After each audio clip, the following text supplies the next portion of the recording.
Hello, I'm John Kane, and I welcome you to Let's Talk Native on this Tuesday, June 2nd, 2020. Yeah, we're into another month. That means we've had about 3 months of this COVID-19 pandemic adjustment to our lives. So this is it, June. We another one, another month in the bag under this pandemic watch. While this program may not provide a path to spiritual enlightenment, we do encourage and in some cases start conversations. We kind of break the rules here for Native Radio. We don't do prayers, we don't do buffalo speeches, and we don't do spirituality shows. We take a tough look at history, oppression, and survival. We talk about culture, the arts, politics, and identity, and we may step on a few toes along the way. But our real goal here is to bring people together by breaking down what separates us. We will take on the false narratives and provide critical thinking to all that's heaped upon us, and we do it all right here live from the Cattaraugus territory of the Seneca Nation. So let's talk Native. But first, let me remind people that our audio streams live on our website, which is www.letstalknative.com. We live stream video via Facebook Live on our group pages and across a bunch of other group pages as well. We take the audio and we put it up on SoundCloud, which puts it all out as a podcast on all your favorite podcast platforms. We take the video and we put it up on YouTube. So, and that's on our YouTube channel, which is Let's Talk Native TV. So I encourage you to subscribe to our podcast and subscribe to our YouTube channel. Now, we are using a new system, and so we're getting some of the bugs out, and we are still internet challenged. I've said it before, and I'll say it again here today. The best viewing of this show is not necessarily live. It will be on the YouTube video that we post up by tomorrow. And of course, the best audio is on the podcast. Now, I still encourage people to listen to us live and to watch us live. I look for your comments on Facebook. But again, if you aren't watching, if you're not on Facebook right now watching us, then we'll post up the YouTube video and the SoundCloud audio right away. So you'll get a chance to see what we're doing here. We are operating in an OBS system, which is something new for us. So we are working out some of the kinks as we go. That's why we started a little bit after the top of the hour, but we'll still do a 1-hour show. So look, I'm the show's host and producer.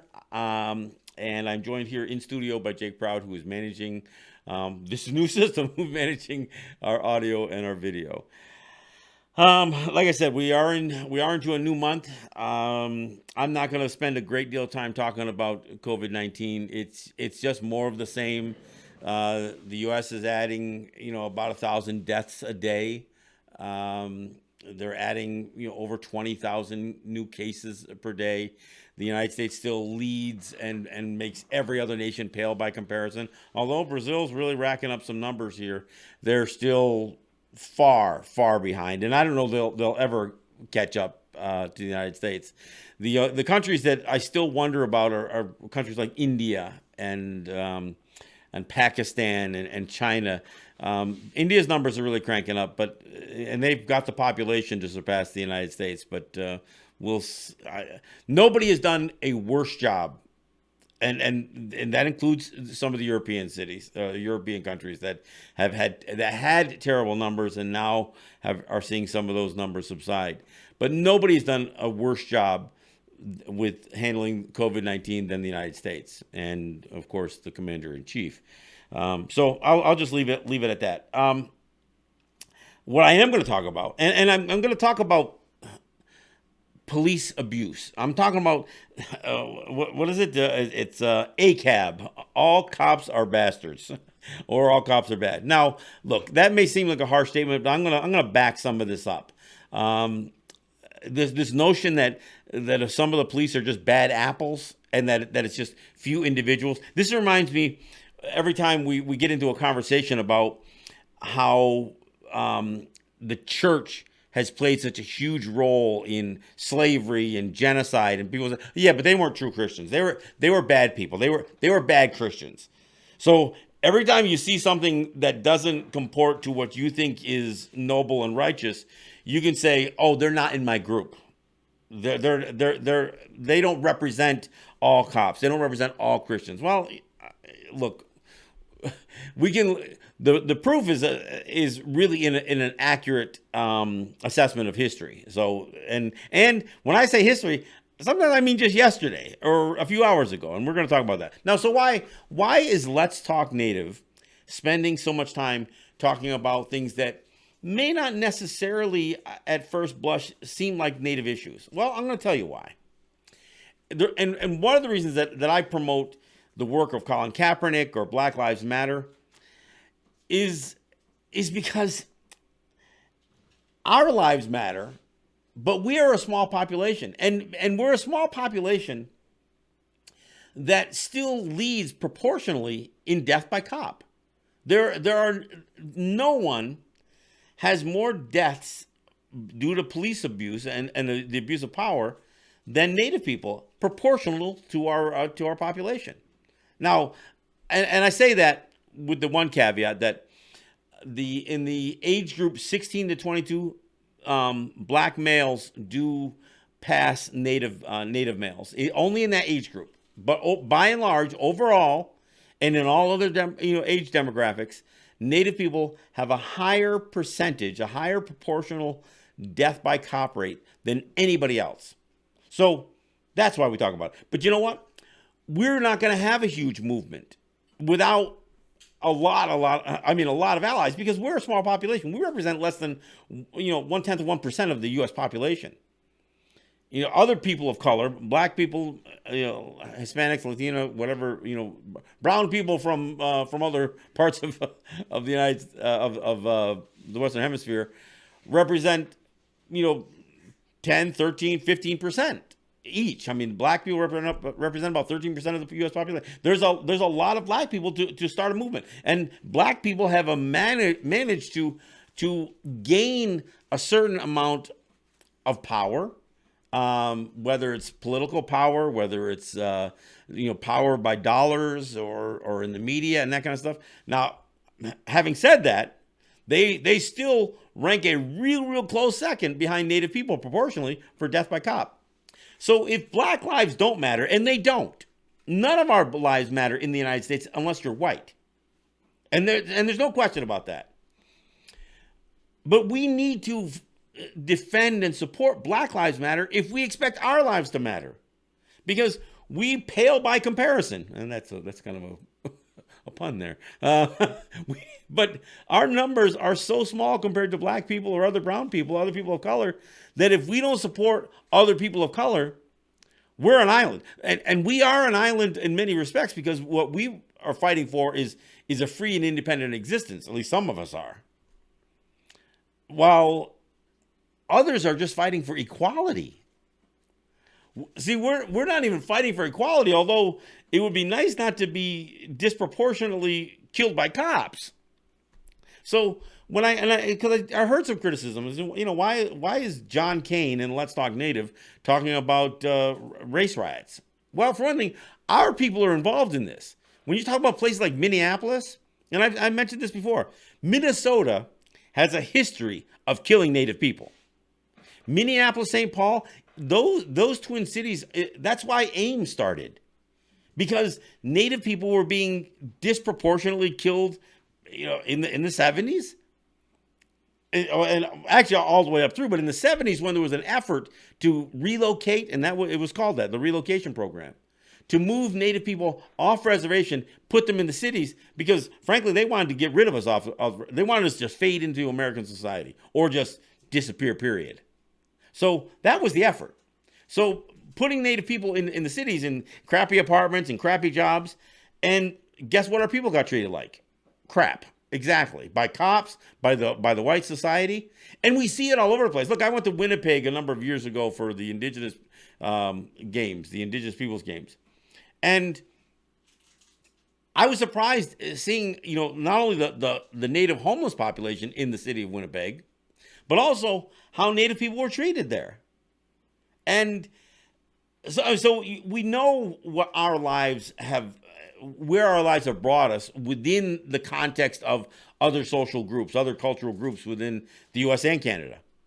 So we do need to talk about this here. Now, and I've talked for quite some time about the number of potential, Armageddons that could face the United States. I talked about the economic collapse. I've talked about the political unrest. I've talked about war, environment, and I've talked about exactly what we're experiencing now. This dystopian future come to reality as the social breakdown. The all of the societal breakdowns occur. And look, we're gonna when we go to break, at the bottom of the hour, we're gonna play a montage of some of what's happening around the United States, and it isn't just the United States. I mean, there are protests and riots and actions taking place all over the world. I mean, and they're all doing it in support of Black Lives Matter in the United States. This is all in response to the killing of George Floyd by the Minneapolis police. Just it's not even a week ago now. I mean, this has grabbed on to the entire world. Why? Because in every place where colonization has occurred, white supremacy exists. And where white supremacy exists, you have people of color who are treated in an oppressive and subjugated style. And it's so all over. So whether it's New Zealand or Australia or in Europe, South America, Canada, all over, there are people saying Black Lives Matter. And they aren't saying all lives matter. They aren't saying Native lives matter. They aren't saying brown lives matter. They're saying Black lives matter, because that is the rallying cry. That's the statement that we have to put out there. Just like we say, I can't breathe.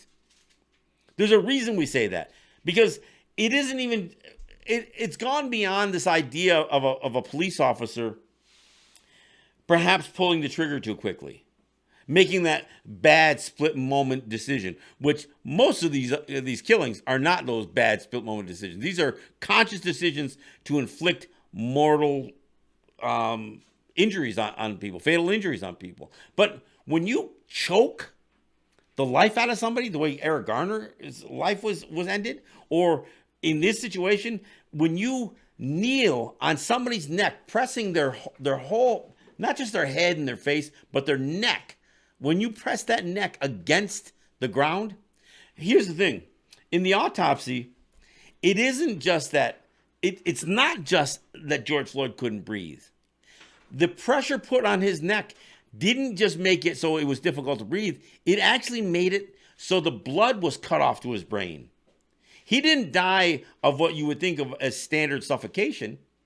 What he died of was a kind of asphyxiation where the oxygen is cut off to his brain. Not just, I mean, when he says he couldn't breathe, then say, oh, if you can say that, if you can speak, you can breathe. Well, that's not necessarily true anyway. But the reality is, the way that this 200 plus pound man was kneeling on this guy's neck, it took time to kill him. This isn't like a split second error in judgment, or a split second, I've got to take this guy out because he's a perceived threat. This guy was on the ground. And that's why it is evoking such a response. And it's not the first time, which is, again, this piling on of straws on the camel's back, right? And this seems to be the one. Now, look, it is entirely possible that this, disruption and these actions and these protests and these riots subside and everything goes back to the way it was before. And that would be a tragedy. That would be an absolute tragedy. And, look, they've charged the officer who killed George Floyd. They haven't charged the other three who were involved in that killing. But they may. And they may prosecute, and they may convict, and he may go to jail. But this is where the whole bad apple thing comes in. And that's what Donald Trump wants to say. That's what so many people want to say. Look, usually when a cop kills somebody, they say either it was a good killing, a good shoot, as they say, but now you can't even say a good shoot, because now they're beating people to death. Well, and they've been doing that for a long time, but they're beating people to death as well, and choking them to death, killing by other means other than pulling a trigger. I mean, you've got cops that are beating people around about the head and face with batons, pepper spraying them. They're using these tasers, and you know what? You know what a taser can do? It can stop a heart. A taser can be fatal. All of these non-lethal weapons, rubber bullets, yes, rubber bullets can kill. You know where you're not supposed to shoot a rubber bullet? Into somebody's face. You know where people are getting shot with rubber bullets? In the face. People are losing eyes.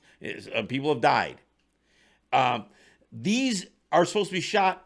These are supposed to be used at a certain range. They're never supposed to be used point blank range. Tear gas canisters aren't supposed to be shot at people. These concussion grenades that they call them, they're not supposed to be shot at people. They're supposed to be shot into an area. There's specific instructions on how to use these things, the range that they're supposed to be used. And you know what? They don't care. I mean, pepper spraying little kids. I saw an 8-year-old girl get pepper sprayed by a cop. Just walked up and sprayed her in the face. He knew she was a little girl. He was standing there. He sees how small she is. Sprayed her right in the face.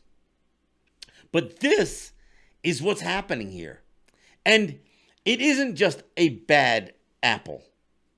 It is systemic. And if you for a second thought, like, again, my analogy before, oh, that's not Christian. They say they're Christian, but they're not real Christian. These are real cops. And if you had any question about this notion of bad apple versus systemic, all you have to do is look at what's transpired over the last few days. Look, what happened to George Floyd was an absolute travesty. But it wasn't proof that it wasn't just a bad apple that did this.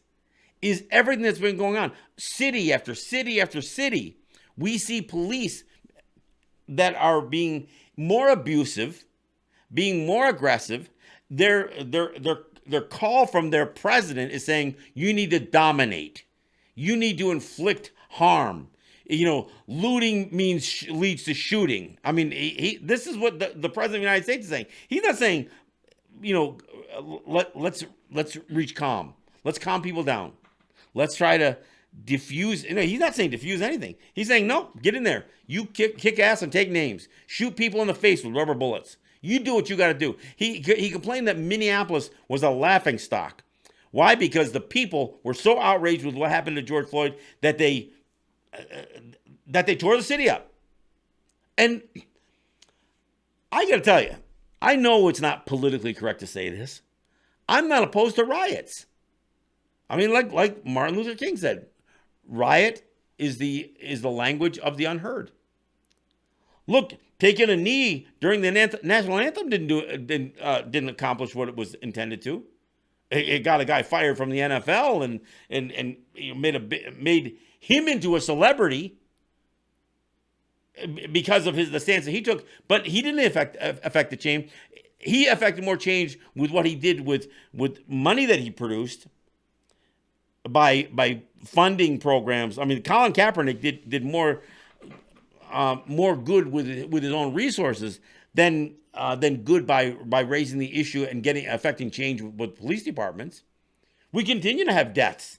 I mean, we had Ahmaud Arbery death. We had and of course the other spectacular event that took place on the same day, by the way, that George Floyd was killed was the white woman in Central Park who was able to weaponize race in such a way to tell a black man who merely told her to leash her dog in an area of the park that requires leashes, and then video recorded her response. And she says, I'm going to call the police and tell them that you are threatening my life, that a black man, an African-American, and she did. She got on the phone. She knew that by identifying his race to the New York City Police Department, that was going to place this man in jeopardy. Why? Because that's the norm in the United States. Why? And why do we say Black Lives Matter? Because they don't. White lives matter. White privilege matters. White property matters. White businesses matter. And not just to white people, but we all get caught into this thing. We know that the economy is driven by white power. And we begrudgingly sometimes, but sometimes unwittingly or unknowingly, are the consumers of this stuff. But I just won't accept the bad apples analogy, or that any of these things are good shoots or good kills. Again, the amount of abuse that we've seen from police officers in response to these protests, it just, it makes its own. I mean, it clears the argument. There's no question that the police are, you know, pathological. I mean, they can't stop themselves. They feel compelled to inflict damage. And I got to tell you this, and I've said it before on a couple of other shows, so I'm going to say it one more time. There is no reason that a police officer or anybody whose interest is supposed to be to serve and protect, or is the public in the interest of the public, should beat or grab or strangle or constrict anybody's head or face or neck. You should not have to beat somebody in the face. For one thing, if you need to subdue somebody, if you need to, and you don't always need to, you don't need to pepper spray somebody in the face. You don't need to tase them. Because most of the time you have these guys outnumbered, you simply handcuff them and you put them in the car. But all of this other fringe, perks that you guys get because you can beat on people and get away with it. I mean, nobody should lose their teeth to police officers. I'll tell you what, if you bite a police officer and they pull their arm out of your mouth and you lose some teeth, that's on you. But if they're beating you in the face with a baton, there's no reason for a police officer to beat somebody in the face or head, lay somebody's scalp open, bust an orbital socket, take out an eye or take out a teeth, put their teeth through their own lips and stuff. There's no reason for any of that. There's no reason for a police officer to punch somebody in the face. They just need to subdue somebody if they're being violent. Look, if somebody's coming at you with a gun, and of course, unless you're a white man, standing up for your Second Amendment rights, apparently, that's one thing. But that's not what these situations are. This is gotten to a level, and again, as a Native person, I know. I see it. I get the posts, and and I'm connected to a bunch of territories. I hear it all the time. Missing and murdered Indigenous women is a part of the same problem. You know why? Because cops are involved. We have incident after incident after incident where the police have been involved in the missing, in disappearing women, in the rape of women. Look, people say, well, this is, racism has been, has been around for. Since the beginning of the United States. No, it has been around since the first white man came across a person of color. That's when racism started. I know people say, no, that's not true. No, that is true. Our people, Native people, experience this white supremacy and this white privilege the first time white men came into the islands, the Caribbean islands, with Columbus. The rape culture began immediately. The enslavement of Native people. The subjugation of Native people. Why? Because they were looked at as beasts of burden before the first African slave ship came. This is the history of white people and their interaction, their contact with non-whites. It has been, and it still exists. 500 years later, we're still in the midst of this stuff. We are still, and then we got all the racism deniers. Oh, I'm not racist. I can't be racist. I have a black friend. Well, you know what? Somebody asked, well, how could you be racist if you have a black friend? Well, you know what? Serial killers don't kill everybody. There you go. There's your explanation. I mean, just because you're racist doesn't mean that you demonstrate that racism at every moment of your life. Just at critical times. You may love some black people when they're running with a football on the team that you support, but it doesn't mean that you're not racist. And I don't care if you've got black people in your family. In fact, I'm going to tell you,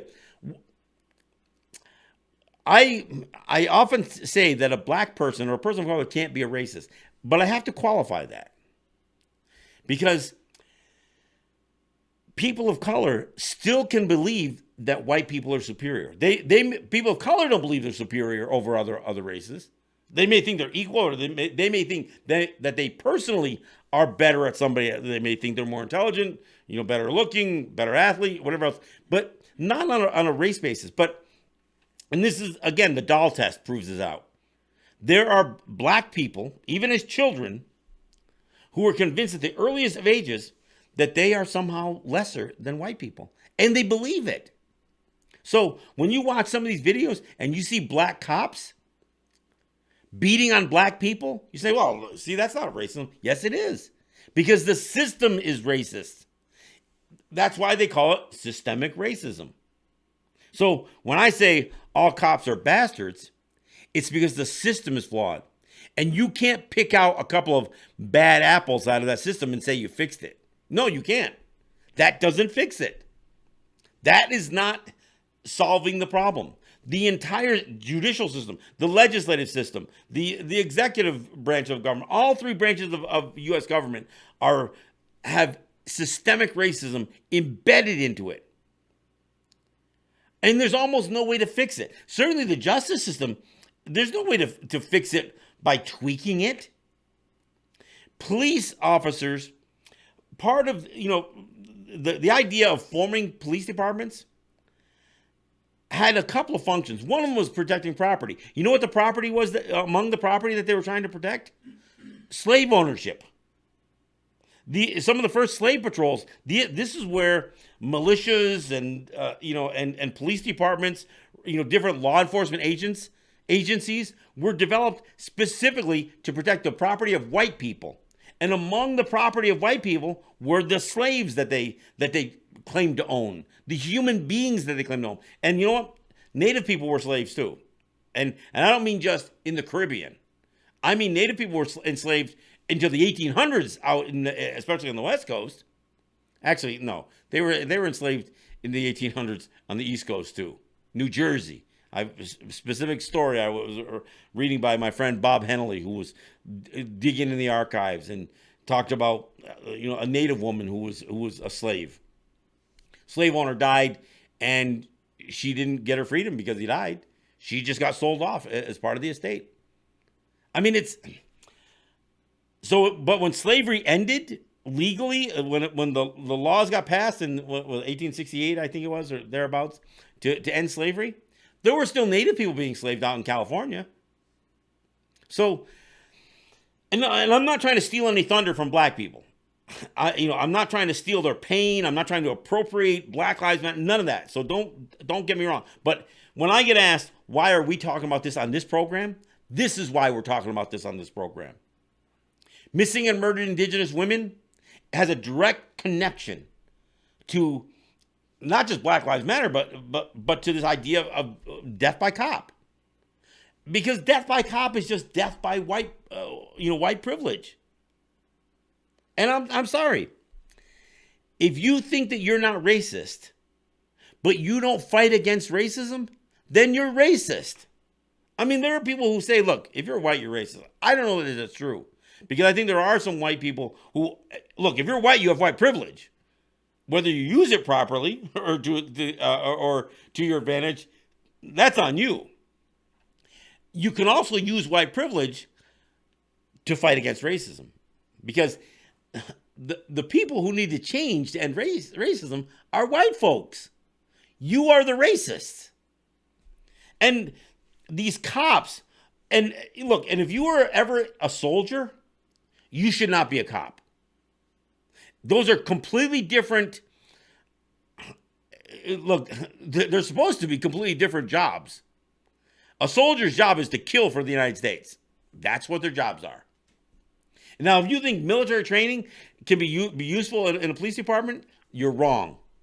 What military training in the police department leads to is abuse of cops. And look, most police departments are filled with white supremacists. Hey, we're at the bottom of the hour, so we're going to take a break.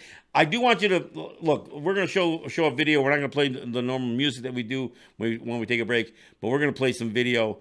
And I dare you to find one image in this montage. And you know what? And on your own time, You find me one image where you see cops stopping property damage or stopping a riot or catching somebody doing something. What you're going to see here are peaceful protesters, and you know, and I'm not saying they're not angry and they're not hopped up, but you're going to see people being the victims of police aggression. This is John Kane. This is Let's Talk Native. We'll be right back. Oh, there's more. Look at this. They just keep coming. Oh, go inside! Get inside! Get inside! Get inside! Get in your house now! Let's go! Light him up! Go inside now! Get in the house!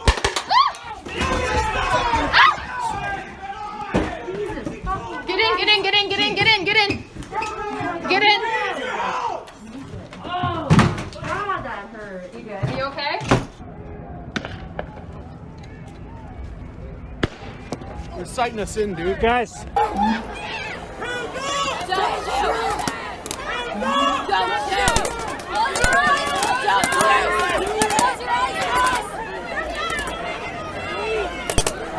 Don't fucking touch us!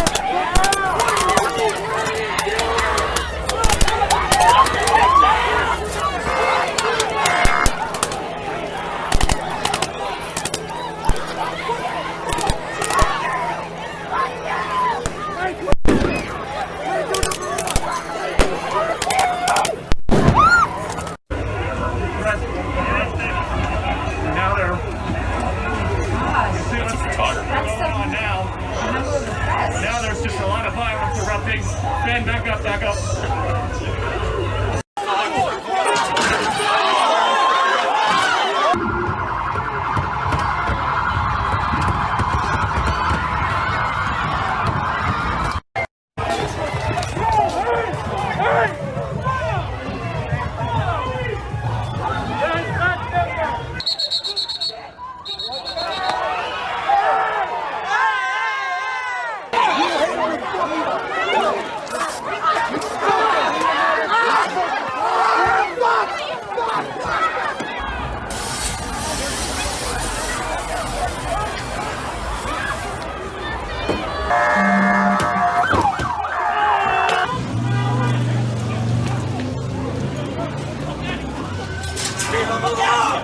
Leave him alone! Go, get the fuck out of here!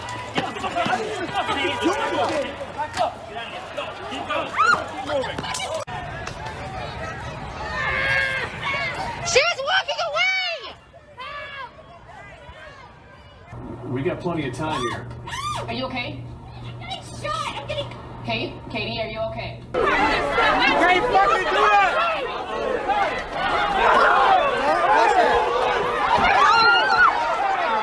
Get the fuck on! Get the fuck on! Fucking touch me either! Fuck you do again, what the fuck you gonna do, man? Nothing. I'm leaving. Fuck out of here! He's not doing anything! He's doing protest! Get the fuck on! Go! Get the fuck on! Get out of here! Fucking leave it!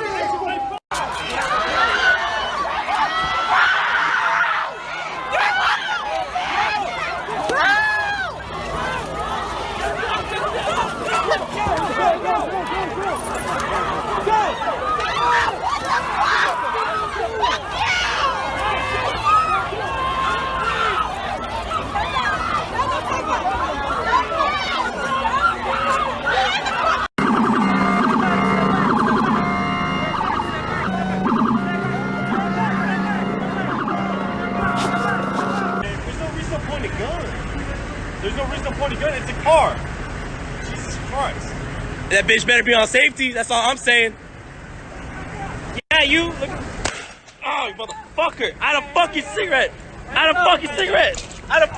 Yo. Fuck. Motherfucker shoot. Look at that, motherfucker. You fucking shot me, motherfucker. Ah, you motherfucker. My car, get the fucking pepper ball, my girlfriend in it? My pregnant fucking girlfriend in it? Are you? Shoot it! Fuck you! You shot a car with a pregnant woman in it! With fucking tear gas! Fuck you! I ain't going nowhere! Fuck you! Shoot it again! She's fucking pregnant! Shoot it again! Are you...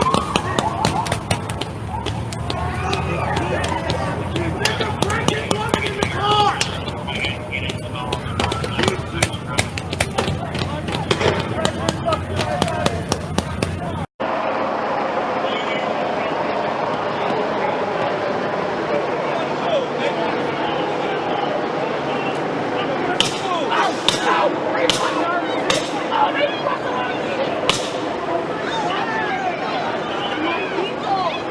Guys, come to me right now. Come to me right now. Come to me right now.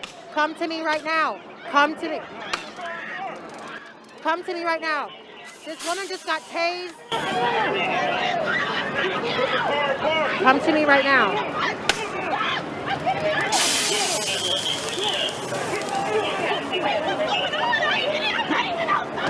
Come to me right now.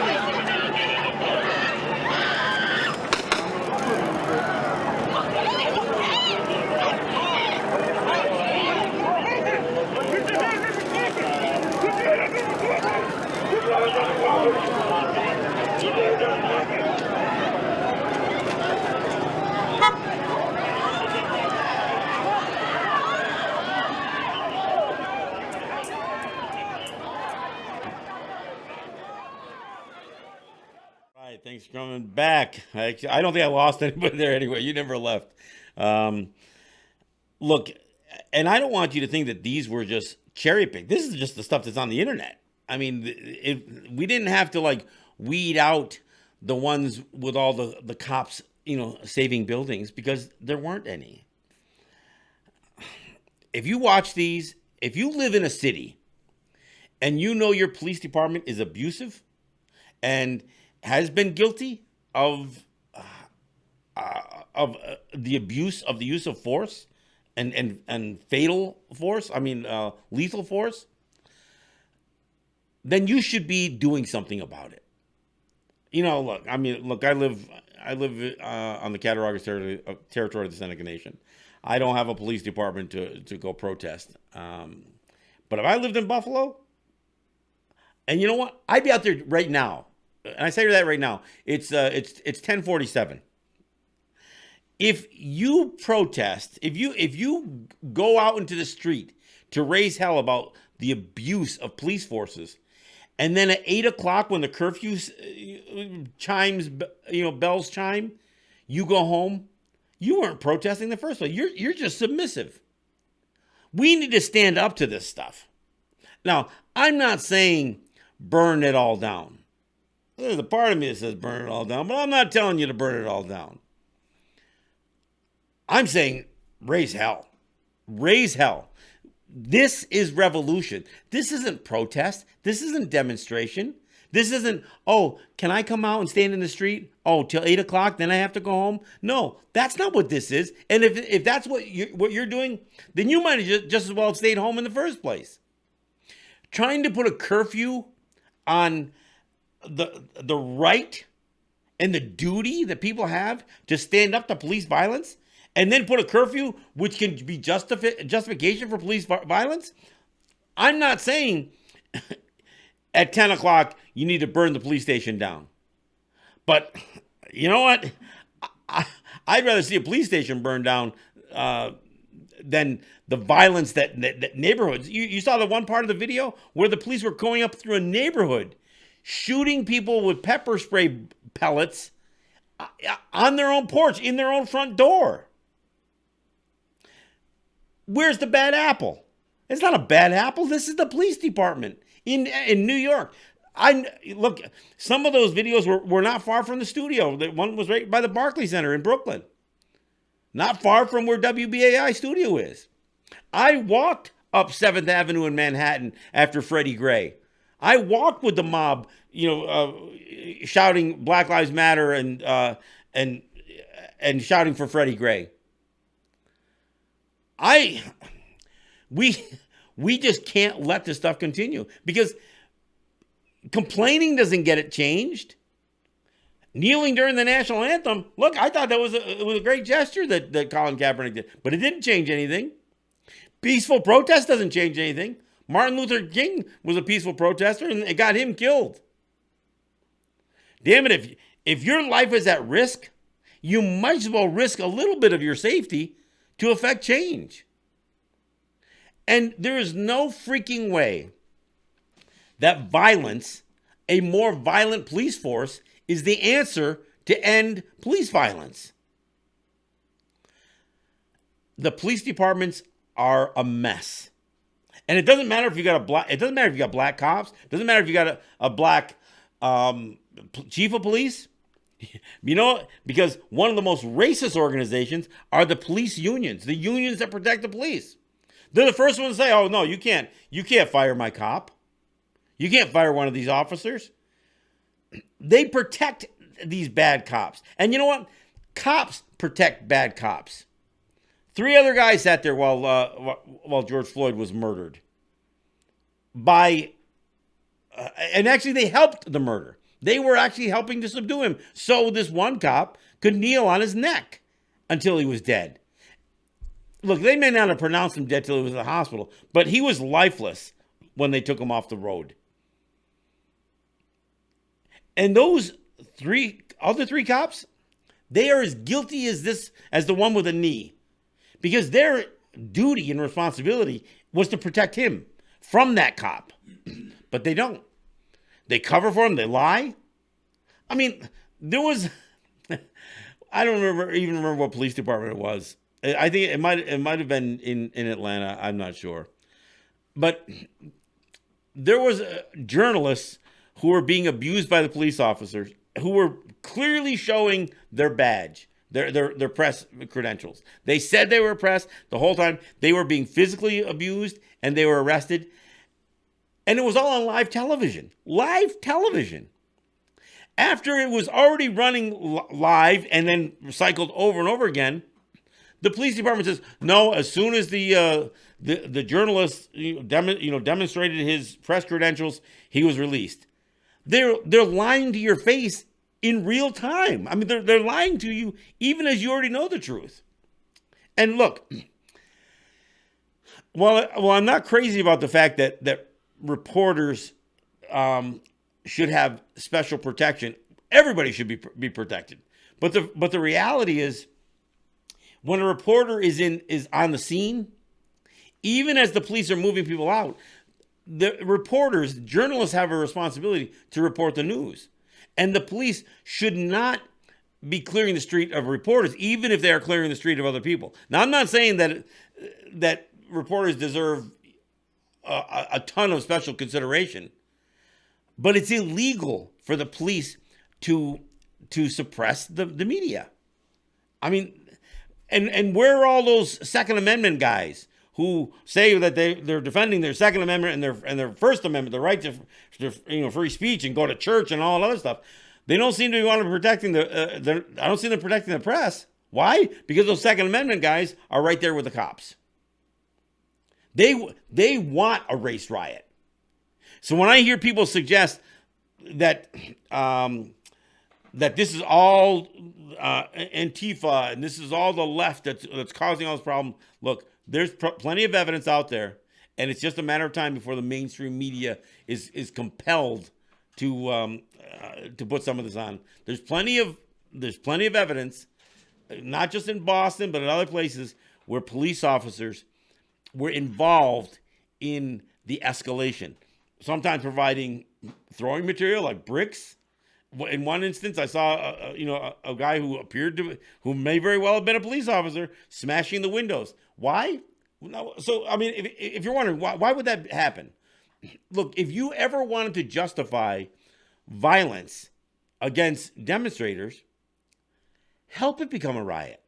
Then you can justify going and trampling with a horse. You can justify shooting people with the bean bags and the rubber bullets and the and the tear gas cannons. You can justify all of it. Everything that our people went through at Standing Rock, that's what's happening in every city, including cities across in other countries. But there is no freaking way that anybody should be abiding by a curfew. I mean, I'm sorry. Curfews are bullshit. Look, when there was some suggestion that there should be curfews because of the pandemic, that's one thing.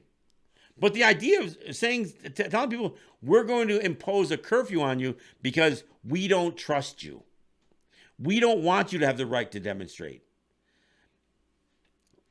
This notion of vandalism and destruction of property and looting, that's small by comparison here. Most of the violence that you see playing out on Twitter and on social media is violence by the police against peaceful protesters. Now, there are people, and I want to be clear here, the notion that there's no riots happening and that it's all, I mean, this is what Byron Brown, mayor of Buffalo, was saying, and the county executive and other mayors of other cities saying, we know that we have peaceful protesters in our city. We love our protesters. We love our activist community. And we know that they're not perpetrating these riots. You know what? Bullshit. Bullshit. People are angry. They're angry at you, Byron Brown, because of your police department. Because your police department targets black people. I don't care if you're black. You're part of their system. I say the same thing when a Native person gets involved in U.S. politics. You just join their club. Now you're part of that system. Well, you know what? You're part of that system. And it doesn't matter that Bill de Blasio's daughter got arrested in New York, who's black. I mean, Bill's white, but his wife and his kids are essentially black. It doesn't matter if you have black people in your family. That doesn't make you right. If your police department is committing these kinds of acts of aggression against people, you just prove exactly the point, the exact reason people are protesting. Why Colin Kaepernick takes a knee. It isn't just for George Floyd. It's for every one of those people who are getting their asses kicked by police officers because they're protesting the police officers. And when Donald Trump says you need to physically dominate, you need to get the national and criticizes any effort to bring calm to the situation, no, he wants aggression. That's what Donald. And you know what? Half of you people voted for that moron. This is the president you asked for. This is the president you deserve. So as things unravel, look, congratulations, Trump. You not only mismanaged a global pandemic in the worst possible way, costing, well, I'm not saying you personally, but it took over 100,000 lives, U.S. lives. You've managed to tank the economy in the manner in which you're even dealing with the global pandemic, and now you've got race riots happening all over the United States. You're a champion. You're accomplishing what most presidents only have to deal with only get to do one of these things in their presidency. You're getting to do all three. Now all you do is watch a couple other chips fall. Picking a fight with China in the meantime. Yeah, there you go. That makes a lot of sense. Yeah, you don't have enough going on. Your economy's collapsed. You've got more deaths and cases by far than any other country because of COVID-19, and you've got race riots, and you want to pick a fight with China. All right, what else can you do? What else? What are you got to be planning to do something to the environment, right? You got to hit the every touchstone possible. This is the moron that is the president of the United States that many of us support. And you know what? The police support him. The police departments, the police unions, they all support Trump. They do. And in fact, this is what's so got to be odd in places like New York City, where you got a Democrat who's the mayor, and that those police, the police are supposed to be answerable to the mayor, and yet those police, all those police officers, they're more loyal to the president of the United States, who hates Democrats. He basically blames all of stuff. I mean, he says the Democrats are, making the United States a laughingstock, while that moron is the president. It's incredible. I talked about reporters being, I don't even mean targeted, but they're being abused and arrested, even when they put their press credentials out there, which should avoid the physical abuse that they've gone under, including being, shot with, gas, tear gas and pepper spray and the rubber bullets, all of it. They've been arrested. They've had their equipment destroyed. I mean, this is happening in police departments or in cities all over the United States. But the other one is the children. And I've seen multiple examples of kids. Look, there's nothing wrong with bringing your child to a peaceful protest. But when the cops come through and they just start abusing people, here's a classic one. So Trump, who wants a more aggressive stance against these protesters, decides, I think it was yesterday, wasn't even on a Sunday, decides yesterday that he wants the National Guard and the police to clear the road for him because he wants to do a photo op in front of a church down the street from the White House. So a bunch of protesters on the road have no idea why all of a sudden the cops come through and start blasting them. Physically, hitting them with tear gas, everything else. It was all about clearing the road so Donald Trump could walk to the church. They call it the President's Church, but it's St. John's or some damn thing. I don't know. Goes to a church he doesn't go to, goes to a church, holds up to a Bible, which he's probably never read, for a photo op. So a whole bunch of, he used military grade thuggery against peaceful protesters, including children, so he could go do a photo op in front of a church with a Bible in his hand. That's the president of the United States.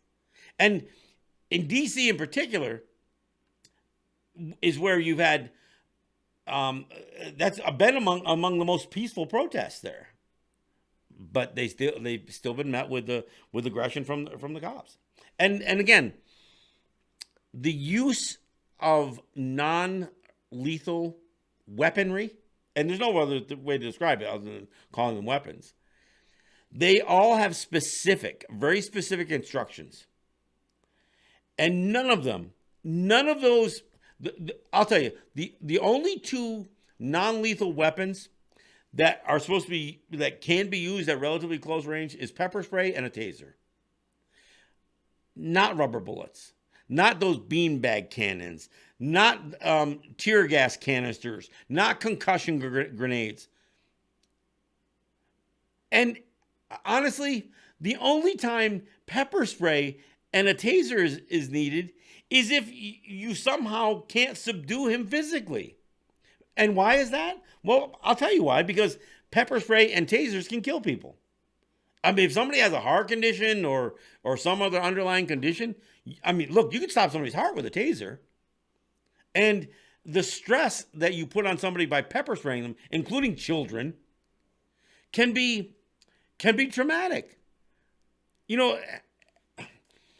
And the physical abuse. I mean, there's one shot of this big roided out police officer, New York City police officer, NYPD, walking with another officer who has a white shirt on, which means he's either a lieutenant or higher, walking down the street. He lays out this girl. She had a cell phone in her hand. First thing he did is he swatted the cell phone out of her hand and then full on push, laid her out. You could see the bottom of her feet. She smashes her head on the pavement, and they just keep walking. That lieutenant never looks back and says, "Hey, let's not be that aggressive to especially to a smaller woman like that." He never says anything. They just keep walking. That woman had seizures on the way to the hospital. Lucky she didn't die. And if she had died, it again would have been at the hands of a police officer who had physically abused her. There was no reason to do that. She could have been shoved. He was so much bigger than her, he could have just brushed her away. But instead, he levels her. And it's police department after police department. And I got to tell you, I heard criticisms about some of these protesters taking out some of their frustration on CNN in Atlanta or even in Buffalo on Spectrum News. I'm sorry, media, you are part of the problem. And you know what? If you lose a van or a plate glass window in the front of your studios, then shame on you for not being more aggressive as journalists and holding the police accountable, because you haven't.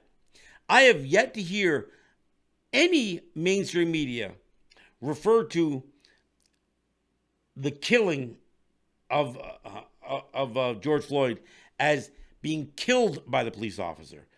They all keep saying he died in custody. He didn't die. He was killed.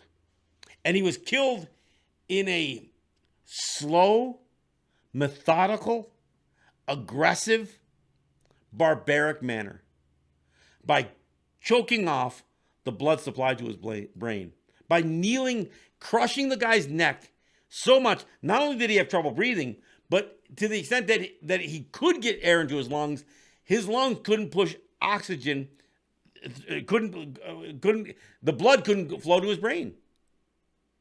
And of course, gotta try to, make it, he may have had underlying conditions. Yeah, the only thing underlying was him underlying the guy's knee. That was the only condition he died of.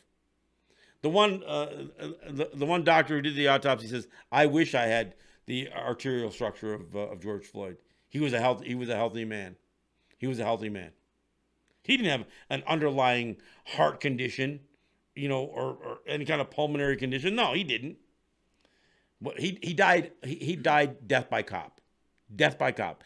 Killed by a police officer. And shame on you, the media, for being too cowardice to say it.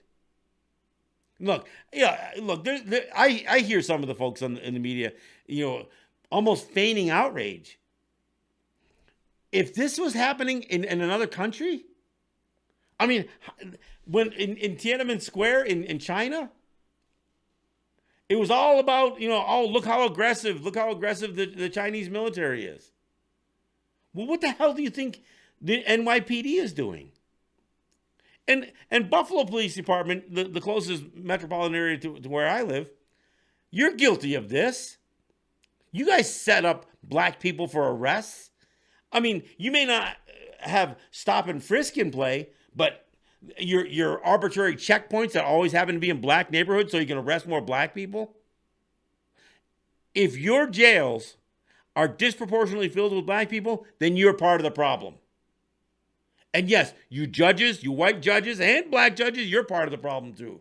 Prosecutors and all of you tough on crime politicians, including the moron in the White House.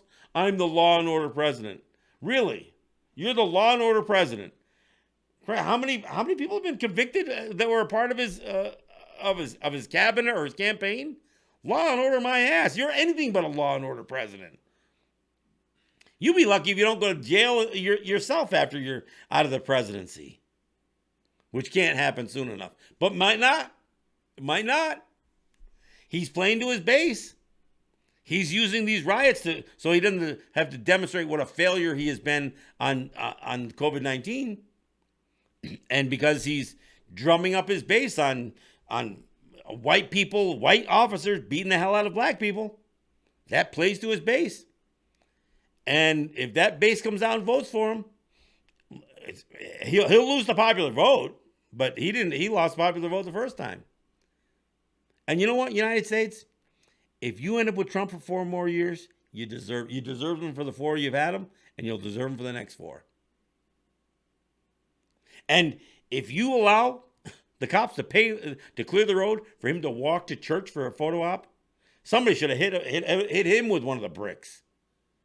And I mean it. And I don't care if everybody thinks that this is too aggressive. The system is screwed up. There are individuals in charge of those systems who are screwed up. Look, I'm glad to see some police officers being arrested for aggression. But that's not going to fix the problem. There has to be a wholesale dismantling of the system as it exists. I mean, you have... If a cop never speaks up against another cop, that's a problem. And they say, look, well, we can't have that kind of disunity. Then you've got a problem. Then the whole system fails. Because if cops remain silent when they know another police officer, and look, black cops, they seem so privileged to have gotten that job. They don't want to lose it. They're not going to speak out against aggression, police aggression. They think they got a sweet thing. I mean, and let's be honest here. Some of these policemen get paid a lot. A New York State trooper, $100,000 a year and above. I don't know what a New York City police officer gets, but I'll tell you, in New York City, they have a police department that is the size of armies of other countries. There are countries who don't have armies as big as the New York City Police Department. I think they got 50, 60, 70,000 cops down there. And I've seen them. I've seen them deployed and come out. They can set up barricades and close off streets within minutes. Their efficiency in terms of how aggressive they can be, and even when they're not being aggressive, their ability to manage crowds in New York City, it's amazing. And it's scary. It's a scary thing. What is it? 34,000 uniformed officers. Okay, but that's all right. So 34,000 uniformed officers. More than the FBI. And that's more than the FBI. But there's also state troopers in New York City. There's also sheriffs. There are all these other police. So the total amount of police officers, and then you've got at the disposal of governors the National Guard to come in. You talk about a police state. Damn. All right. So I know there's going to be criticism because I did not specifically stick on a native topic all day today. I guarantee you that I will. I've got some other good shows planned coming up, but this is too much of an issue to not have a native perspective and a native voice weigh in on it. You know, I am not opposed to riots. I am opposed to accommodating curfews. I am opposed to to playing to the mayors and to the county executives and the chiefs of police. We need to affect change. And a revolution doesn't happen by accommodating your oppressors. It just doesn't happen. This is John Kane. This is Let's Talk Native. Yahweh. Rivers run dry, dust breaths in the air. 2 dark days, do you have a tear to spare? Make a promise, the world awaits. It's heavy just breathing through this debate. Start up, come on, start up. I was working the medic tent. I'm a CNA PCA. I'm trained in first aid. I haven't done it in a while, and I was helping a man who got shot in the leg with a rubber bullet. He was bleeding so much. You saw this? I was helping him. I was cutting his pants. I was trying to help him. I was trying to look at the wound, and they came up and they were shooting right at us. He grabbed a garbage can to hold it over me so I wouldn't get hurt. And I told him I wouldn't leave him, and I did, and I feel so bad. I couldn't. They were shooting. I was scared. They didn't care. They didn't care that he was hurt. So he was shot by a rubber bullet? Yes, he was bleeding so much. He was in so much pain.